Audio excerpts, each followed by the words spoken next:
কাবা ঘরের একজন কালো ইমাম আছে, নাম ইমাম আল কালবানি। উনি লন্ডনে একটা ইন্টারভিউতে বলেছেন, আমার মায়ের বদদোয়া আমাকে কাবা ঘরের ইমাম বানিয়েছে। লন্ডনে একটা কনফারেন্সে উনি ইন্টারভিউ দিচ্ছিলেন।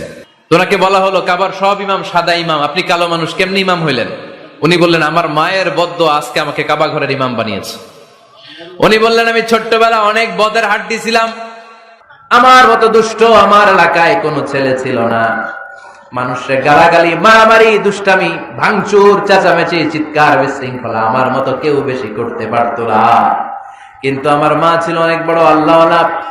আমার মা জানতেন আল্লাহর কাছে দোয়া করার কত বড় পাওয়া। আমার মা যখন আমার উপর রেগে যেতেন, আমার মা জানতেন রাগের মাথায় বদদোয়া দিলে বদদোয়া কবুল হয়ে যাবে। এজন্য যখনই আমি বেশি দুষ্টামি শুরু করে দিতাম, আমার মা রেগে আমারে বদদোয়া দিয়ে বলতেন, আল্লাহ তোরে হেদায়েত দেখ, আল্লাহ তোরে কাবা ঘরের ইমাম বানায় দে।